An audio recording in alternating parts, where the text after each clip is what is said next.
Thanks for tuning into this episode of the Human Performance Outliers podcast with Zach Bitter.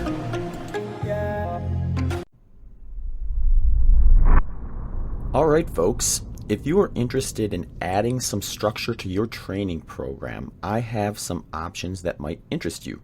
Over on my website, zachbitter.com, I have a wide range of ready-made plans that have options for beginners to advanced endurance athletes. I also have personalized plan options where I will cater a plan specific to the event you are preparing for and your personal schedule and training availability. You can also access a variety of add-on options from email collaboration to consultation calls to help guide you through your training and nutrition needs. You can access these with or without a formal plan. So head over to zachbitter.com and let me know what you think. All right, folks, welcome back to another episode of the Human Performance Outliers podcast. Today, I'm joined by a very special guest. Actually, kind of a funny story is I first came across him when I was about 18 years old. And my cross-country coach in high school would take a couple runners every year to this 5K, 10K run in the Twin Cities in Minnesota in the middle of the winter. So it was kind of like a incentive to get us to recognize how meaningful training in the off season might be. And we were talking about running and things like that along the way. And I was not really familiar with even what an ultramarathon was at the time, but we got on to talking. He brought up this guy who had run, like, at the time it was like 265 miles without sleeping. And I just remember thinking, man, that's crazy. And then he said, yeah, but he's got a goal to run like 300. And I think ultimately maybe a year or so after that, you ended up running like 350 miles or something without sleeping. So today I welcome onto the show Dean Karnazes, the Ultramarathon man. Dean, thanks for taking some time. It's good to be on the show. Thanks for having me on, Zach. Yeah, and Nicole's going to be joining us here today, and she's actually just getting in here. She was finishing up a work call, so a little wire to wire today. But Nicole's helped me co-host some of these episodes, and a lot of listeners probably know her as Nicole Bitter because she was generous enough to give up her last name and take on mine when we got married. But her actual last name is Kalogeropoulos, which people don't mistake her for non-Greek. So Dean and Nicole kind of have that Greek heritage in their background as well, I think, right, Dean? Yeah, my wife went the other way. She went from, her last name was Abbott, and she went to Karnazes, and she's like, yes.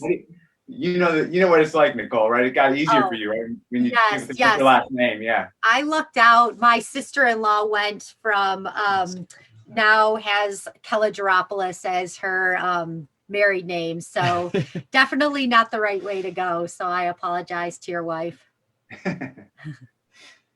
Yeah, Dean, it was interesting when I reached out to you. It was partly because I think you'll be a great guest for this podcast, but also because a little selfishly admitted, I'll be doing a big event this September that you're very familiar with called the TransCon, where you run from San Francisco to New York and essentially live on the road for, depending on how long it takes, the better part of weeks to months. And you have the unique experience of doing it in both directions. So I thought maybe you'd be able to poke some holes in our plans or tell us some of the exciting things that happen along the way with that, as well as talk about kind of your new book, A Runner's High, that just recently came out.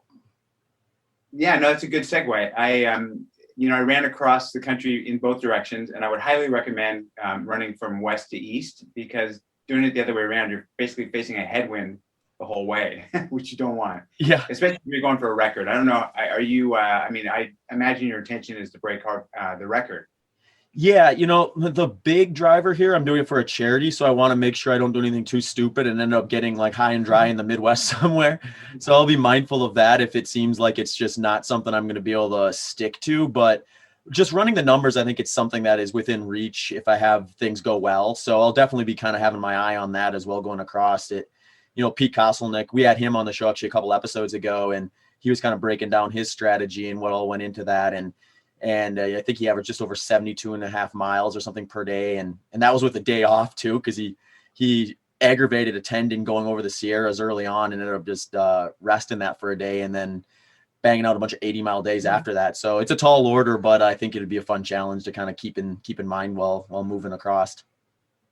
Yeah, and I mean, when I went from west to east, it was actually on a television show called Live with Regis and Kelly. Yeah. So I was kind of beholden to their production schedule, which was kind of bizarre. So, I mean, I was only averaging between 40 and 50 miles a day. I mean, one day I think I ran 80 just because I couldn't sleep, and I'm like, I'm going to run. But I kind of like, I would get ahead of the schedule, and they'd say, you got to slow down because you need to be at this, juncture at this time for the interview.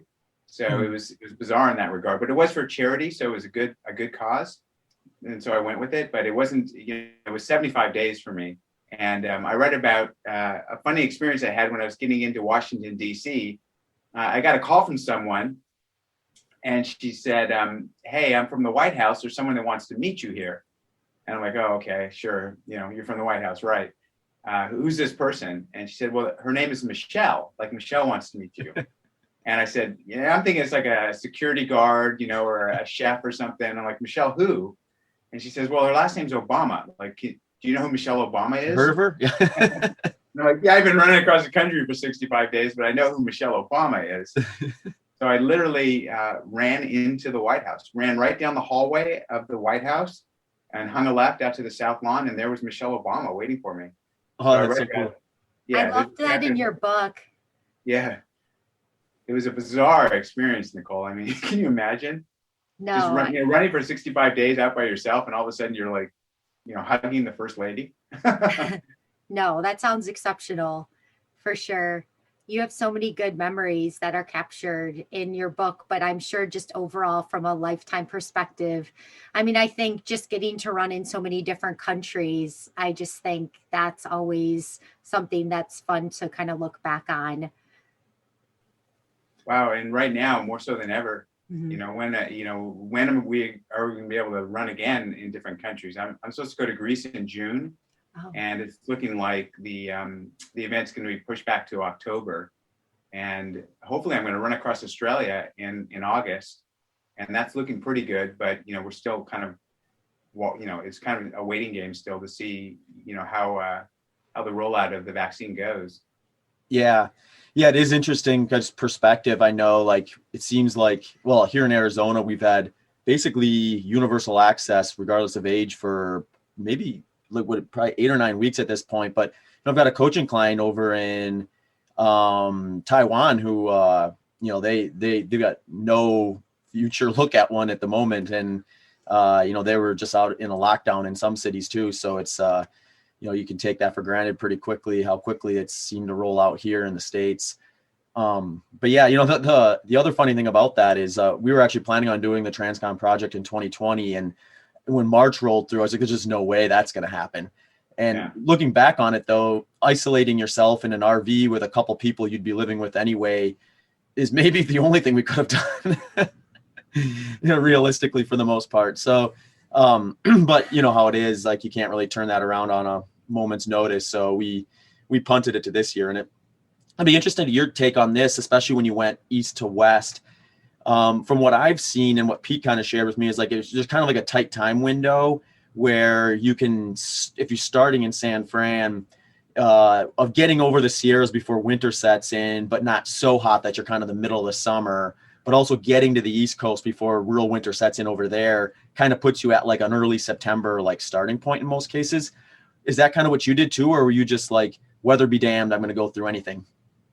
Yeah, well, I mean, when I went west to east, it was, again, a television show. So they had me starting in late February and finishing at their studio in Manhattan in May.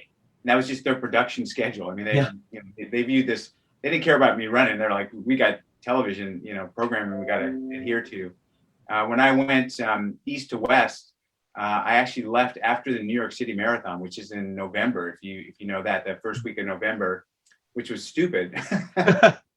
And not only that, I was self-supported, so I was just pushing a jog stroller with all my stuff in it, and against a headwind. Thankfully, the weather cooperated. Like, I got through all the winter. Only got hit by one winter storm, and kind of got toward the West Coast in time to avoid all that.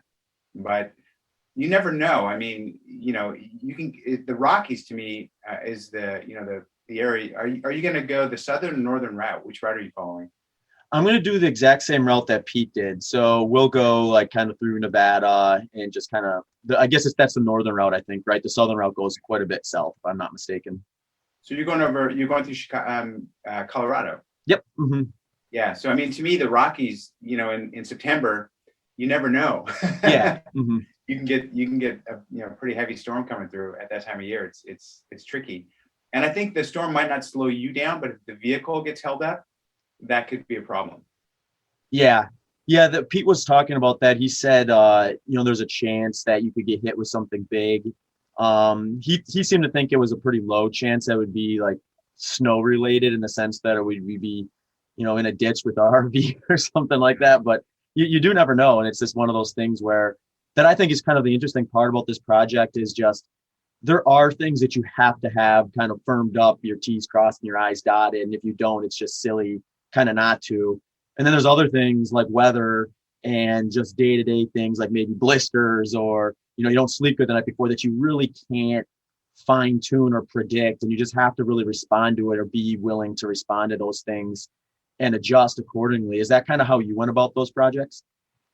That's exactly right. Yeah. The first 6 days are the toughest, I got to be honest. And everyone I talked with and doing my research said the same thing. They said, if you can get through the first 6 days, because those are some pretty heavy miles back to back. And if you can get through that, your body kind of adapts after 6 days. And I think Pete kind of experienced the same thing. He kind of broke down, got through it, and kept going. Mm-hmm. Basically, every person I've talked to so far who's done these like long stage multi-day things is said that exact same thing, where you kind of have this like rock bottom pretty early, and it's easy in your mind to get to this point where like, how can it get linearly worse every day for another like few weeks? But you do hit that spot where then your body almost just accepts it and starts getting a little stronger actually, and gets a little smoother going. And didn't you have you had some research stuff done on you on one of your bigger efforts once too, where they were actually looking at that type of stuff where like the rate of recovery and things work. Am I remembering that properly? Yeah, that when I did 50 marathons in 50 states in 50 days, it was a Carmichael training system. So, Jason Koop, you guys, I think know Jason Koop. He was taking blood, and the University of Colorado was like looking at, all the biomarkers that are kind of commonplace nowadays, looking at muscle turnover, CPK, all those sort of things. And you're right, the first 6 days were the worst. And it looked like it was spiking, like, oh gosh, it's not going to end well. And then it plateaued, and then slowly the levels went back down to below normal. Mm-hmm. It kind of it overcompensated in both directions. Yeah. It's almost like we put these limitations on our bodies, our physical bodies, but in reality, I like a lot of it is, all up in the head for a huge portion of it, which I think is one of the cool lessons that just ultramarathoning and I guess these multi-day stage stuff is probably even more apparent. Are teaching us about things like that. Well, I encourage you. I mean, you're going to be very focused. I know that, but I encourage you to share as much as you can, via social media or whatever channel you're going to use, because it's a great experience. I mean, don't lose sight of the experience. I know for someone who's very competitive, your head is going to be kind of in, breaking the record. But if you can savor the experience, it's really remarkable running across the country and the people you meet, and the areas you pass through. And I have you heard about Pie City in New Mexico? No. Do some research on Pie City. Okay. Yeah. And they'll make it like they made me a pie. I think they do really? all Transcons runners they know about. There are a bunch of runners, but there's a pie factory in the desert, New Mexico, and they make the best pies ever. It's so random. That's funny. And you're not turning down calories when you're running to the tune of like 50 plus miles a day either. So that pie is probably very welcome. Pie, yeah. And there's a yacht club in Arizona, Courtside Yacht Club. They hosted me. So their motto is long time no see. Get it? Yeah. No SEA. Yeah. They were a bunch of drunken partiers. They had a yacht club in the middle of the desert. I'm like, you guys are crazy. Yeah. They must have good hangers. I know Nicole has some questions about the crewing aspect of something like this because she is going to be joining me in the RV. Thankfully, I wouldn't want to go that long without her, and she's going to be my right-hand woman for this type of thing. She's not going to drive it, and I'm sure she's glad about that, and thankful, or I'm glad about that too. But, Yes. but she is interested in kind of like what your perspective is in terms of, when you're doing the self-supported thing, it's a whole different adventure, but the crewing side of it, you're going to make up some speed there, but you're essentially leaning on other folks. So Nicole, do you have any crew related questions for Dee? Yes. So, in terms of just any tips on the road, what do you have in terms of advice for me as I go about trying to crew and support Zach? I always say lead with your ears. We tend to want to ask, just suggest a lot of things to a runner, like, do you want this? Do you want that? Do you want this? And, Zach, he's going to be out there running. He's going to know exactly what he wants. So instead of like recommending all this stuff, and you seem to listen pretty well, but like when my parents crew for me, they're horrible. Like, hey, you want this? You want to try this? Do you want to do this? I'm like, no, I need this and this and this and this. So, listen to what Zach requests. The other thing is, relentless forward progress. Even if you're walking, you're moving forward. So everything you do, the more you can keep moving forward, be that meals, whatever, just keep moving forward. And I guess the other tricky thing is I didn't handle my own logistics when I did it west to east. So, finding out where you can stay that's close enough to where you're ending. And that's that's something I don't have much experience with. Mm-hmm. Yeah, that's all helpful advice. And that's something that I think we're definitely looking into, because I think it's just, there are so many complexities that you don't even consider until you probably get out there. And then you start to realize I have to do laundry, just little things, the food, right? The amount of calories you'll eat and need to sustain, even the little nuances. So we're trying to bring our senior pup along. She's about 12 and a half. So she's going to be along for the journey, but just figuring out how to make her comfortable. So there's so many things to consider. I'm planning to work during the adventure, so we'll get a good sense of where there's strong internet out there. So I'm planning to compile some type of list, but I've been told there's a better app for that, so that will be helpful. Well, the other thing I think you should prepare for is that people will join you. I mean, even if you don't welcome people, you don't like promote, hey, come join me, you'll be amazed. I mean, I don't know how people found me out there, but people show up everywhere to run with you. And it's great, but it can be somewhat of a distraction. And, I mean, with COVID, it's a little bit different altogether, but just be prepared for people showing up randomly to come run with you. Mm-hmm. And, I don't know how much of a conversationalist you are while you're running, especially if you're, if you're trying to set a transcon record, but people want to chat, they're very curious. And just prepare for that. Sure, that's what Pete said too, and he said he did his for a record effort. Pete's was 42 days, 6 hours and 30 minutes. He said like he kept it relatively under the radar for the most part, and he still had a bunch of people figuring out where he was and checking in and jumping in, which I think is obviously there's a balance there, but I also won't mind some distractions, I think, from a boredom standpoint, perhaps. So I think that'll be kind of a fun thing to do. One thing I was going to ask you was, when you went across, we're kind of juggling an idea. We're going to have an RV, which we'll stay in for some of it. But there's also, once you get past the Sierras, fairly regular hotel options too. Were you doing kind of a combination type with that? Because I know you had like an RV or a bus, if I'm not mistaken. Yeah, we mostly stayed in the RV, but when I say RV, I mean, this was a tour bus, like a, big Provost. It was huge, and it had bunk beds for the crew. So we were all kind of crashing out in that most of the time, but we did also stay in hotels. So it was kind of a combination of both. Sometimes just being able to shower and so forth in a full-size shower is kind of nice. Yeah, that's kind of what we were anticipating. We were thinking, the first thing I did is like, I wonder if there's a way to do this in like a big van and stay in a hotel every night if you plan it right. And then like, as soon as I started mapping out the first like 500-600 miles, like that's not going to work for the first week at least. Yeah. The closer you can, like, the closer you can stay to where you stop the run for that day, the better. Mm-hmm. And, there might be a place you can just pull your RV versus, driving 20 or 30 miles to a hotel.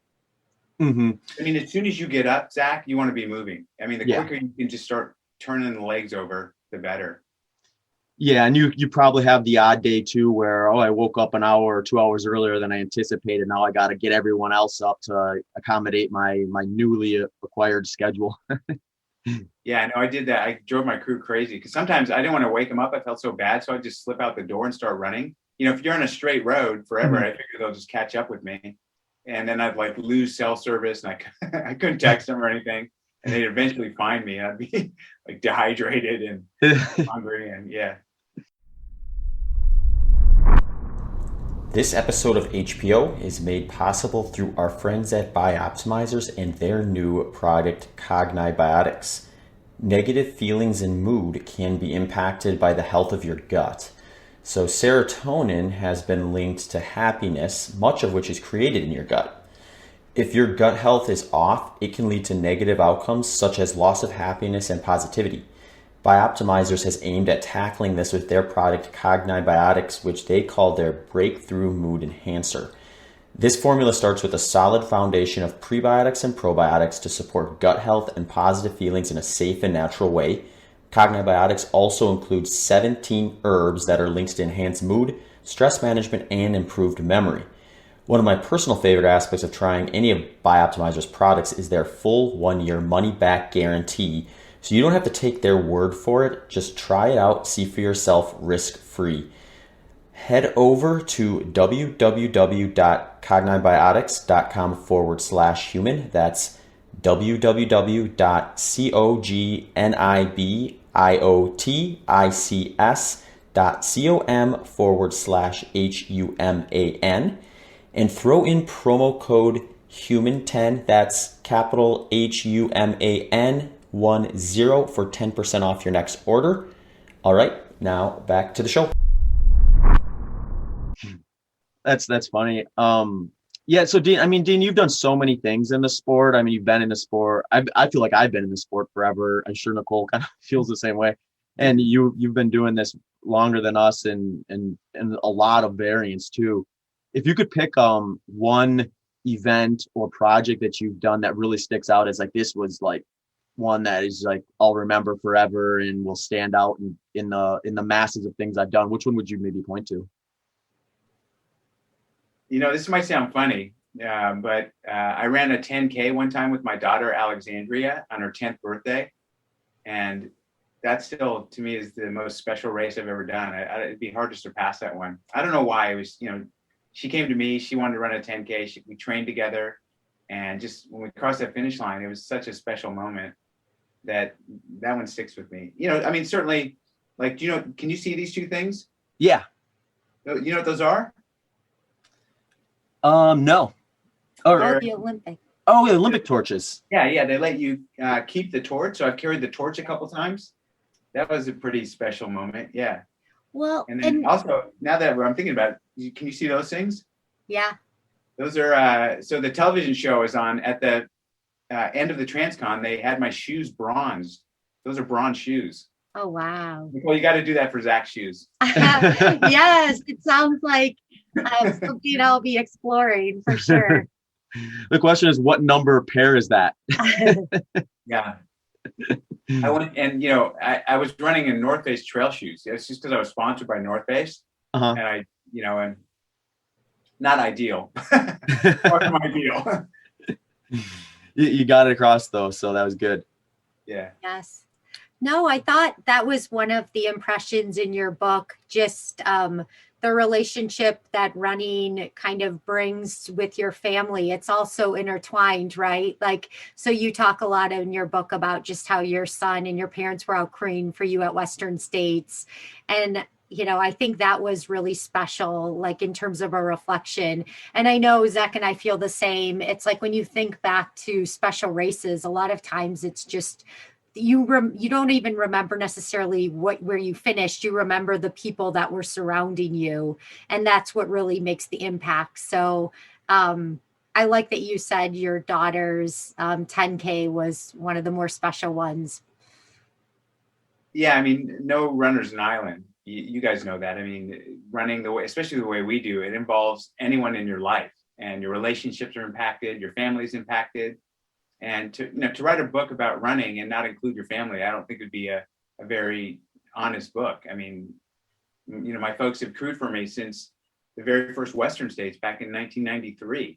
And, they've been there all along, which is bizarre, right? I mean, 30 years later, mom and dad are still crewing for me, but it's really brought us together in a unique way. Yeah, for sure. I think the interesting thing is it is, one thing we've talked about is just kind of how the sport can be kind of selfish in the sense that you're working on this like goal or this project that you're trying to do, but minus the self-support and stuff, even though those a lot of times are sacrifices made by the people around you in order for you to do it, is sometimes kind of the unsung heroes of it. And that's one of the drivers for me with the Transcon project in general is kind of giving back. And that's why I want to do it for like a charitable foundation to try to take a little bit of what I've experienced through the years running and try to give back with it, as well as get all the the excitement of crossing a finish line or finishing a project and that sort of stuff. Yeah, no, I think it's tremendous. I mean, you're a very visible character. So using, your quote unquote celebrity, or, whatever you want to call it, your notoriety to help, with a cause, it brings, a deeper level of meaning to running, right? I mean, you're leveraging, everything you've built through your hard work and effort to help others. And I admire that. Yeah, well, thank you. It's it's an honor to hear that from you, Dean. One thing, not to transition completely here, but one thing I wanted to ask you about, because one thing that I'm sure you get this question all the time, but it always sticks out. And I think when I read your first book, Ultramarathon Man, I want to say I was a sophomore in college, and I just remember your story about when you first started doing these long runs, and the way you stayed on top of fueling was ordering a pizza and having them meet you at like a intersection somewhere out in the middle of the route. And then you just burrito style roll the pizza and eat it and then keep on kind of trucking along. And I think a lot of people in the ultra running community, they have their own kind of unique, kind of goofy fueling story. But a lot of times, ultra marathon runners, they'll find something that works for them and you do it till it doesn't work or till they find something better, and it kind of evolves over time. So I'm curious with you, how long you've been in the sport and how many just different projects and races you've done. How has kind of like your nutrition and your fueling strategies kind of evolved over the years? Yeah, I mean, that I'll never live down that story of ordering a pizza while it's on a run. But yeah, I mean, let me set the stage. So, I'd run a 100-mile foot race. I ran Western States. Then I ran Badwater, which is 135. And I thought I could go further, but I couldn't find a race that was anything further. So I signed up for a 200-mile 12-person relay race, but just as a team of one. And, again, this is back in the early 90s, where there were, now it's kind of commonplace. There are a lot of 200-mile races, but there was nothing like that back then. And that was the only thing I could find. So I took this race on completely unprepared, not knowing what I was getting myself into. And I was stranded in the middle of the night with no crew. All I had was a backpack and a cell phone and a credit card. So it felt logical, like just order pizza, of course. And I told the guys, I said at the pizza store, I told them, don't slice it, and make it with a really thin crust. And so when they delivered it to me, I rolled it up into this big Italian burrito and just mowed it as I ran. And it was so good. It got all over me, but it was just so good. And also I got the Hawaiian style because I figured the pepperoni would be too spicy. And I know it's very controversial now that I had pineapple on my pizza. But inevitably, because my book is in print in 22 different languages, whenever I go to like a fun run, in Italy, or especially in Italy, because they got good pizza, or, in Australia, in Asia, there's a pizza delivered to us. Like, it's like an ongoing joke. Like, people just have pizzas delivered to us wherever we're at. And this might be like a 5K fun run, a group run, and a pizza that shows up. Well, you haven't paid for a pizza in almost 30 years. And, ironically, I don't eat pizza anymore. I mean, I do if someone delivers it to me, but I've really changed my diet a lot, my everyday diet. So now, if I can't pick it from a tree or dig it from the earth or catch it with my hands, I don't eat it. So, nothing refined or processed, no, you can't take a piece of wheat or an oat and, pick it from the field and put it in your mouth. It's got to be processed by a machine. So I don't eat any, bread, pasta, cereal, anything like that. Yeah, that's always an interesting like evolution, I think, to nutrition with like anyone who's burning a ton of calories or doing something that's real physically demanding is the first thought is I need everything I can get my hands on. And then you realize like you almost have to be a little more picky to a degree because you're asking so much of your body. You have to be focused on, well, what are the actual things that are going to help me recover and get back out here and do it day after day versus, kind of being a fizzle and a pop and then not around anymore because your dietary habits were so bad that they sidelined you at some point. And I follow your diet a bit. Are you paleo and keto or just primarily paleo? I guess if you'd put me in a category, it'd probably just be low carbohydrate. I'll be kind of closer to keto, like strict keto, if you're looking at it as like kind of like a 50 grams or less per day where you're almost eliminating carbohydrates altogether. I'll have like stretches where my training is at its highest, where I'll be getting up to maybe like 20% carbohydrate, in the rare couple days or few days a year where I'll maybe hit 30% my intake in carbohydrates. But I mean, similar to you, like unless I'm like going through like the full process of like fermenting and going like sourdough bread, I'm not doing a lot of grains and that sort of stuff for the most part, mostly like root vegetables and things from the carbohydrate side of things, fruits for the carbohydrate side of things. And when I'm racing, I'll use a product by a company called S Fuels. And then, I'm doing a lot of kind of like fattier stuff, protein-based stuff, and kind of keeping the carbohydrates relatively low. So I probably wouldn't fit perfectly into the paleo definition, although I'm probably very close in a lot of cases. And there's certainly days, if not weeks at a time, where I probably fit very cleanly within it. I think I confuse as many people as I inform with my diet, just because when I look at my periodized schedule, I kind of periodize my nutrition as well. So then inevitably someone picks out one week and thinks, okay, this is what he does. And then someone picks out a completely different week and they're like, no, that's what he does. And I'm sure you both get an overwhelming amount of questions related to your diet. So Nicole, what kind of diet do you follow? I probably have more of a low carbohydrate diet, but I kind of eat carbs more strategically, as how I've been taught to phrase it, from learning so much about nutrition, I guess, being married to Zach, which is good. But I generally eat fairly similar in some cases to Zach, but I probably do have more carbs on a regular basis, just overall. And what kind of fats do you eat? Like, what are your main sources of fat? Yeah, so I mostly, my preferred source of fat is fish. I love salmon, so if I could have that every day, I probably would. She almost does. I'm right with you. Yeah. Yes, I love salmon, but I'll eat all kinds of meats. Avocados. Avocados, turkey, chicken, of steak. I definitely eat, but I would say probably salmon is my go-to if I can have the opportunity. Have you discovered sardines? I have, yes, and those are tasty too. Yeah, that's kind of my go-to. Were there any sardines with the pineapple on your pizza? That's a good idea, Zach. That was the first time I ever had a sardine. Talking about food now. Yeah.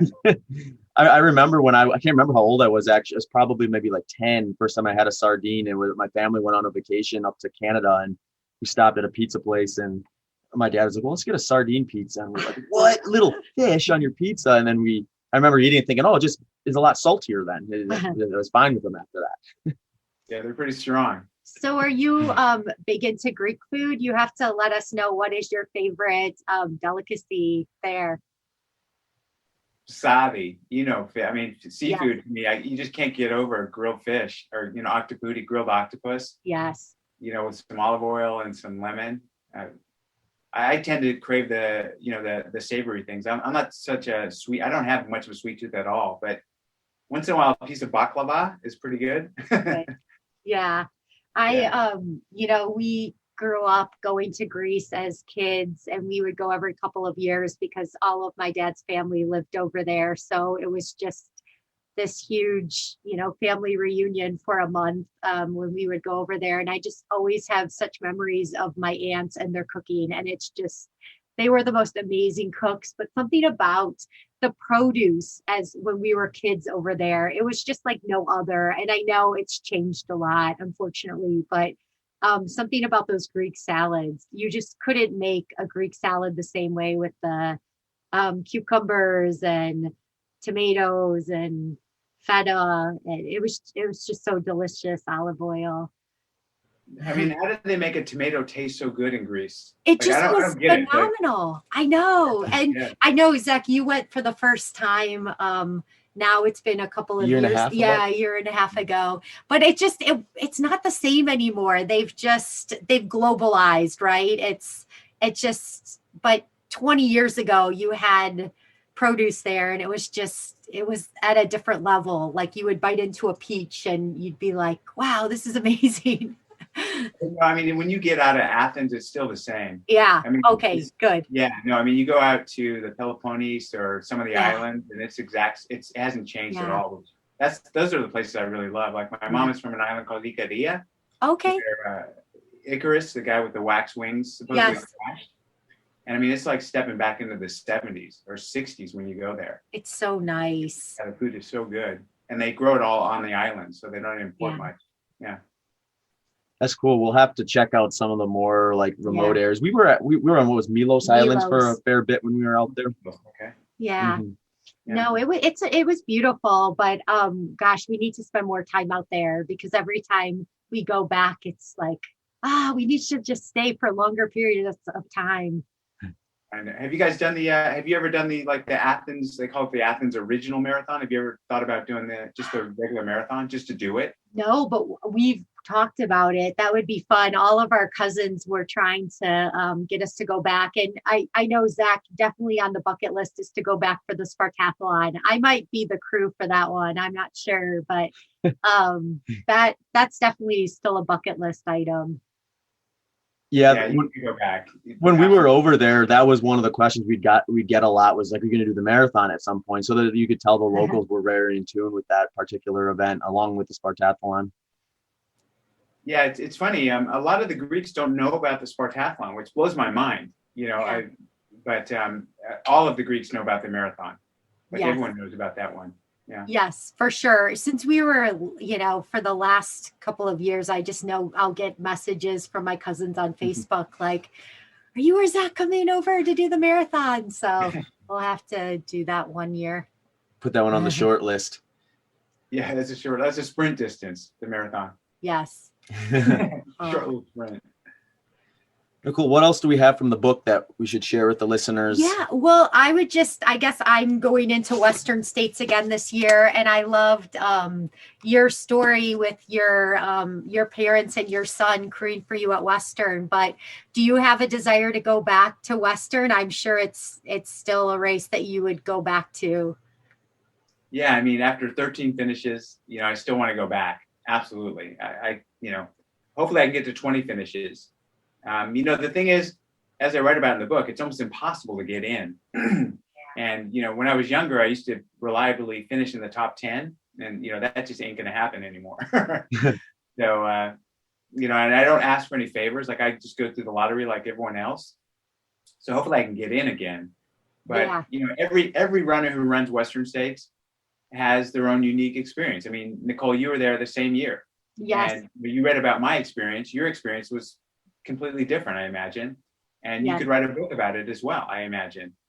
No, so many stories from Western. I just feel like it's the race that I just for the last, I guess since 2014, I've just been part of it. And so it's really special. I'm just trying this year. I'm getting older too. So when I look around at the starting line, I'm like, wow, I'm, right around 40 and I'm competing against now the women that are in the top 10 are in their 20s, so it's really, the sport's really evolving, but no, I look at all of your finishes and that's remarkable. Yeah, like I said, it was a lot easier to get in back then. But Nicole, you're tough as anything. I mean, you're still pretty much reliably finishing top 10, so you get the entry, or you can even get a golden ticket.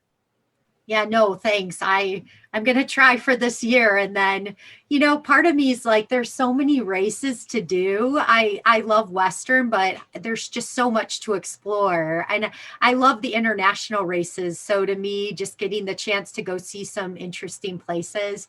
I think we ran the Hong Kong 100K a couple of years ago, and just seeing the monkeys come out and run along the side of the course with you, that was memorable. Kind of along those lines, I love in the book, we liked how you talked about your journey along just kind of running through all of the various different countries, and how you were approached by the gentleman to come run across this country. So if you can give more background on that, I thought that was incredible, particularly when they had you taste that interesting food. I can't remember what it was called, but hummus. Yeah. Okay. And the countries were Uzbekistan, Kazakhstan, and Kyrgyzstan. And before I went and did this, I could not on a map locate where those countries are. I don't think most people can. I knew it was in Central Asia somewhere. And, I ran as a U.S. athlete ambassador on a sports diplomacy envoy to celebrate 25 years of diplomatic relations between those three countries. And the Silk Road joins the three of them together. So I ran 525 kilometers between the capital cities of each of those countries. And the experience along the way was it was crazy. In that, I never heard English once in that 2-week journey. I never saw a Starbucks, no McDonald's. You're about as far away from Western culture as you could get, and their traditions are all different, but they're beautiful people and they're so warm and welcoming. And you're right. The first day I ran something like 50 miles across the desert, and I came into this township. And they, the State Department had briefed me, when you get there, everyone is going to be waiting for you. This is a big deal to have an American come to their town. They've never seen an American before. So I come running down the road, and there's thousands of people lining the road. And they said also, when you get to the city center, they're going to have a feast set up for you. They were nomadic people, and they're going to have a big feast prepared. You've got to try their food. You just have to try a little bit of everything out of respect. And they have a drink, their national drink, and you're going to have to try that as well. So I come running into this township. I'm sweating. It's 100 degrees, 50 miles. I'm dehydrated. And there's these women in traditional costume. And one of them holds out what looked like half a coconut, the lower half of a coconut, with this white stuff in there that almost looked like coconut milk. And she hands it to me, and I grab it. I'm just, I'm thinking it's going to be a pina colada or something cool and refreshing. And I drink it, and it's warm. And the best description, it tastes like champagne with sour cream mixed into it. And I almost gagged. I was it was so strong. And later I learned it was something called kumis, which is fermented horse milk. Oh my God. Yum, right. I remember reading that, and I was like, oh gosh, that must have been a surprise. It might be good for your gut. It was like drinking Parmesan cheese. It was so strong. Yeah. Yeah, that is the interesting thing about the sport too. Like you said, it kind of opens up your opportunities to travel around the world and experience different cultures along with different races and things like that. And I think, even with my time in the sport, which began in end of 2010, I just seen so many more races and different things pop up. So I would imagine for you, going back much further yet, the landscape of ultra running then, and you were a big part of this. A lot of people know of the sport because of some of the stuff you did and some of the books you've written and things like that. So what is it like, I guess, kind of knowing what it was like back then, knowing where it's gotten today, and then also, you'll probably be humble about this, but knowing you had a big part of kind of putting a spotlight on the sport to the point where now it's just accessible by more people because we have more events. They're we live in Phoenix, Arizona, so we're totally spoiled with Air Viper running, putting on 30 plus races a year. There's probably hardly even that many opportunities to race across the country back when you started. Yeah, no, I mean, I think in 1993, the first year I did an ultra, there were 3,500 finishers in North America. And I think in 2019, there was something like 140,000 finishers. Yeah. So the growth has been phenomenal. But still, as we've been discussing, these marquee races like Western states are almost impossible to get into. But the thing I love about our sport is there's still a lot of local, smaller races, with a couple hundred people that have a really great feel to them. So you can choose your distance and kind of the experience you want based on the race. And I think ultramarathon is very colorful in that regard. I think, marathoning has become almost very uniform, and largely because of, rock and roll came in and like bought up all the independent races and kind of turned it into a huge series. But ultramarathoning is still, very independent. Like most of these races are independent, or, they might have 10 or 15 races, but they're not big national events, with a national presence. And I think that's really unique. With Ironman coming in and buying UTMB, I'm sure there's going to be more of that franchise feel to some of the races, which is fine. It's just going to be a different experience than, a local race in Arizona. Mm-hmm. Yeah, it seems like at least in North America, the culture of kind of those like smaller community runs and races will probably always be there. It's just like, how much bigger can the sport get? It's like, I think sometimes when this topic comes up, it gets a little polarizing, kind of like your pineapple pizza. But people think it's got to be one or the other. In reality, I think, if the demand for small local races is there will be small local races. And then if the demand for big production things are there too, then we'll have those options as well. And I think, why not have the option to do either or? Yeah, and there's a lot of permutations. I mean, obviously the FKT has become very popular, Mm-hmm. but there are a lot of other people that are like, I just want to go on a 1 week run just as an adventure. Like I'm not breaking any records. It's not a race. It's just an adventurous thing to do, like an expedition style ultramarathon. And I love that, the fact that you can just put on a hydration pack, put all your gear in there and take off and run somewhere just for adventure is, to me, is really refreshing, and it's unique, and it's not competition. It's just enjoyment. Mm-hmm. Yeah, and I think that's the big part of the sport, the meaningful part of the sport for most folks is that, like, that human powered movement. You can go out there all day with a relatively small amount of resources. In fact, Nicole and I are doing that this weekend. We're heading to the Grand Canyon to run some miles. Nice. Yeah, that's what I mean. I mean, that's fantastic. Yeah, and I do that every weekend myself. Yeah. Awesome. I know, Dean, that you have a busy schedule, so we don't want to take up too much of your time. But we do want to give you a chance to let our listeners know, like, where they can find you, what you've got coming up, if you got anything exciting you want to share. Yeah, I mean, someone told me if you Google Dean, I'm the first one that comes up. I mean, it's not hard to find people these days. It's, just Google my name. I've got a website. I'm on social media. I've got a lot of kind of fun projects coming up. I'm supposed to run 10 marathons in 10 days in Greece to celebrate the bicentennial of Greek independence. And that's supposed to be in June. And then I'm just going to run across Australia in August, which should be pretty exciting. I used to live in Australia. So another ultramarathoner and I put together this race. So that'll be in August. In November, I started a new race here in the San Francisco Bay Area called the Golden Gate Trail Classic. And it starts in San Francisco, crosses the Golden Gate Bridge, and runs up into a place called the Marin Headlands. So you start in the city center and you run up into this gorgeous kind of nature reserve, and then you finish by recrossing the Golden Gate Bridge and running into San Francisco. So that's in November if you're interested in a new ultra that just started up. That's very cool. We're both familiar with the Marin Headlands trails, and it's hard to beat those ones. So I'm sure that event will be heavily sought after as things start to get out about it. But Nicole, did you have anything you wanted to add or ask? No, we're just so excited to keep following your adventures and all the amazing things you're doing. You were such an inspiration for both of us. So nice to talk with you today. Likewise, you guys. And I'll be tracking on you in September. Have a great time. I mean, just try to enjoy it. I know it's going to be, pretty intense, but try to have some fun as well.